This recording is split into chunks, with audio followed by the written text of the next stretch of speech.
bom, meninos? Na nossa aula de hoje, nós iremos falar sobre a geopolítica na América e na África, dando continuidade à nossa aula 1, que nós já trabalhamos na aula passada, onde nós iremos falar sobre as ditaduras militares na América Latina e o terrorismo na América. Vamos embarcar nessa?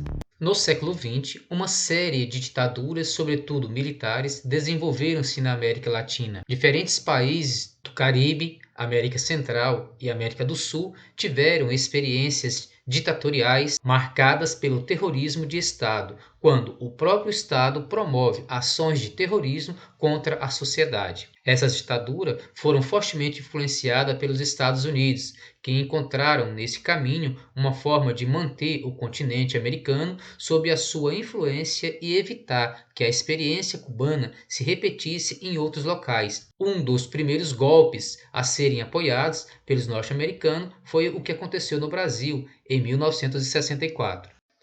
A segunda metade do século XX ficou marcado na história da América Latina pela grande quantidade de ditaduras militares implantadas em diferentes países da região. Esse modelo consolidou-se na década de 1960, sobretudo quando o golpe civil-militar de 1964 instaurou-se no Brasil. Diferentes países do continente americano, como o Paraguai, o Uruguai, a Argentina, Chile, Peru, Bolívia, entre outros, contaram com ditaduras conservadoras, conduzidas em sua maioria por militares. A implantação delas está diretamente associada com o cenário de disputa na Guerra Fria. Após a Segunda Guerra Mundial, a rivalidade entre Estados Unidos e União Soviética ganhou dimensão planetária. E a disputa por influência aumentou consideravelmente. Num primeiro momento, os Estados Unidos focaram seus esforços para evitar o crescimento da influência soviética na Europa e na Ásia. A grande virada para a mudança na postura norte-americana em relação às nações latino-americanas deu-se com a Revolução Cubana em 1959. Essa revolução, conduzida por Fidel Castro e Che Guevara, foi uma revolução de caráter nacionalista que acabou se aproximando da União Soviética por conta da hostilidade norte-americana contra o novo governo cubano. A aproximação de Cuba com a União Soviética era considerada pelos Estados Unidos como um precedente perigoso para o continente. Antes da Revolução Cubana, os Estados Unidos haviam procurado criar um caminho para intervir diplomática e economicamente na América Latina por meio da Operação Pan-Americana. Os desdobramentos da situação em Cuba fizeram com que a ação norte-americana sobre a América Latina se tornasse mais agressiva, e um dos primeiros casos dessa abordagem foi o Brasil. O caso brasileiro foi o primeiro de uma fase de ditaduras em toda a América do Sul. O caso do Brasil é muito simbólico, porque se trata do maior país e do mais populoso da América Latina. Portanto, do ponto de vista estratégico norte-americano, era fundamental que o avanço de pautas progressistas fosse barrado e que o alinhamento da política brasileira com os interesses conservadores dos Estados Unidos se estabelecesse.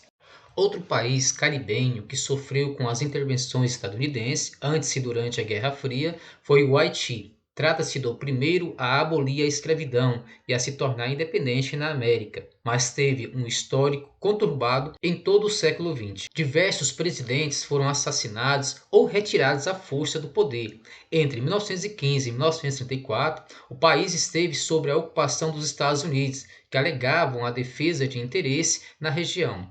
Em 1957, o médico François Duvalier, que, por cuidar muito bem de seus pacientes, ficou conhecido como Papa Doc, ou Papai Doutor, foi eleito presidente. Ao assumir a presidência, Duvalier iniciou um período de ditadura apoiado pelos Estados Unidos. Apesar de sua morte em 1971, a ditadura permaneceu sob o comando de seu filho Jean-Claude Duvalier até 1986. Nesse ano, intensos protestos populares fizeram Jean-Claude, conhecido como Baby Doc, abdicar do poder, fugindo para Paris, capital francesa.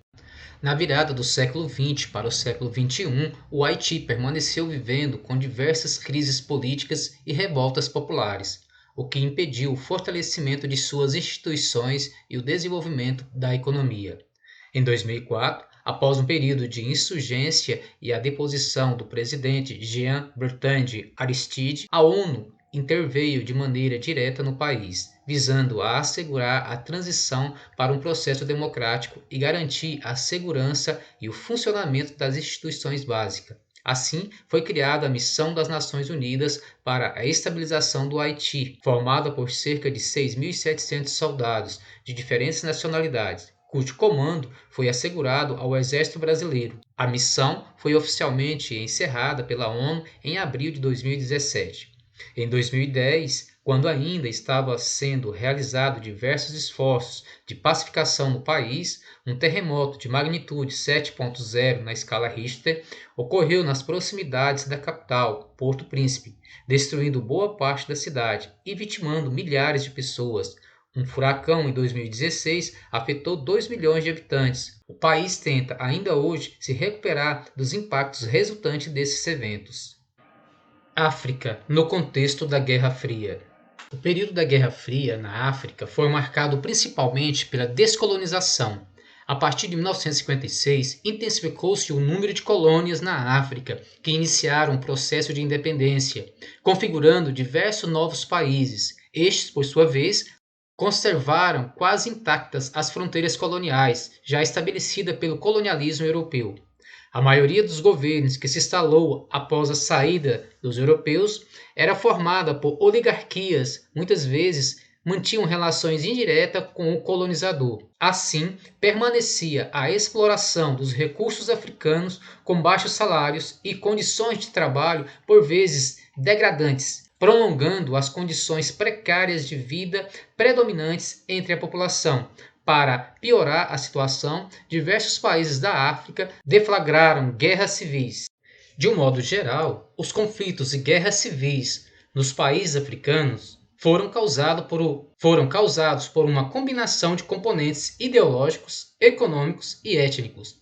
As superpotências e as antigas metrópoles coloniais estimularam a formação de facções, contribuindo com armas e dinheiro. Nesse jogo complexo, os interesses de Washington e Moscou muitas vezes se misturavam às relações de ódio entre as tribos africanas, uma relação da época da escravidão e da administração colonial. Algumas regiões do continente africano foram objeto de disputas indiretas envolvendo as superpotências da Guerra Fria.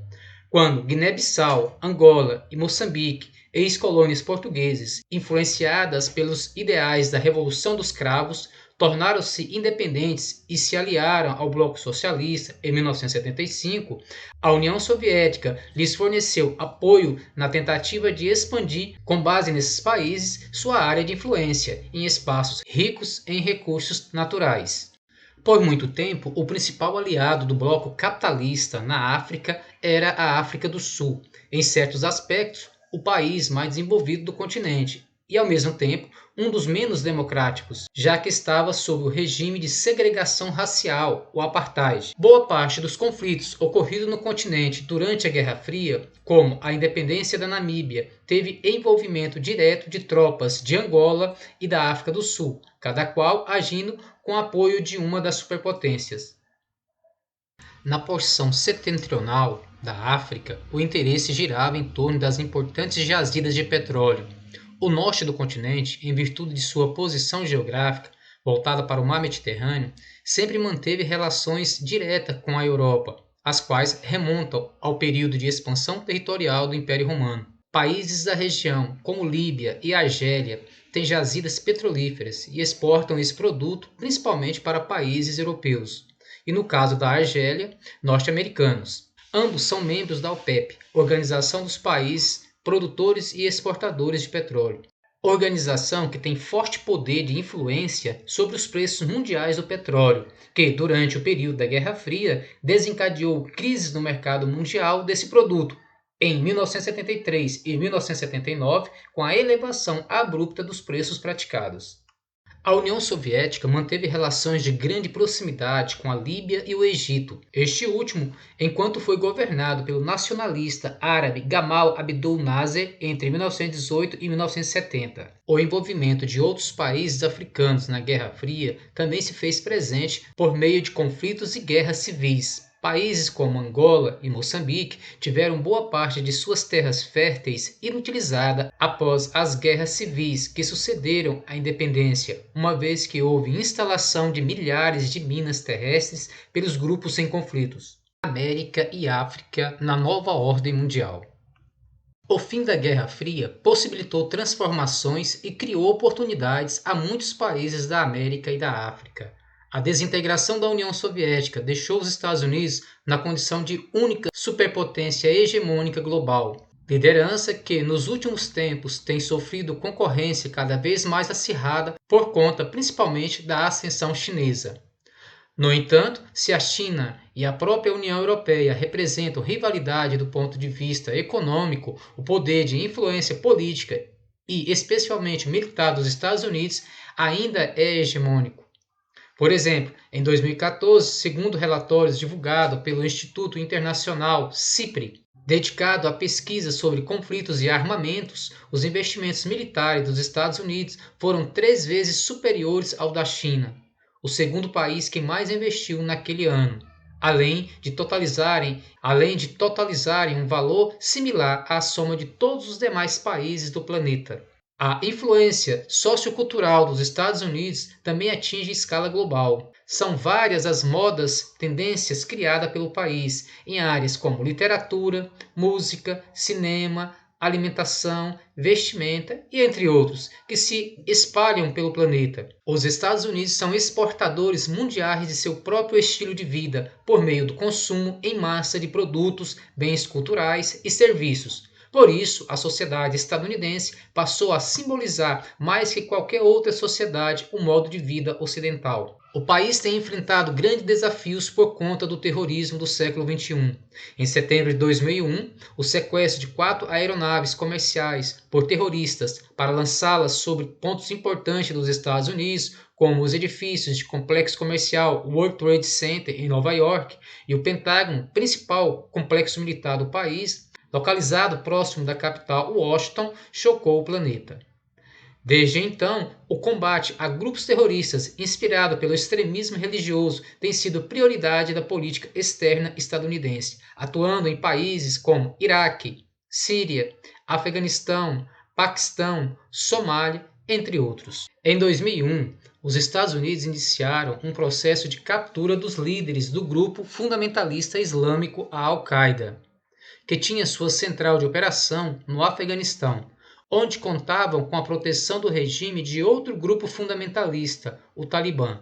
Após invadir esse país, onde permanecem na mais longa guerra de sua história, e depor o regime autoritário, iniciaram uma fase de reconstrução ainda em andamento. O líder da Al-Qaeda, o saudita Osama Bin Laden, foi capturado e morto em 2011, no vizinho Paquistão. Outro fator recente de desestabilização foi a ascensão de Donald Trump à presidência dos Estados Unidos em 2017.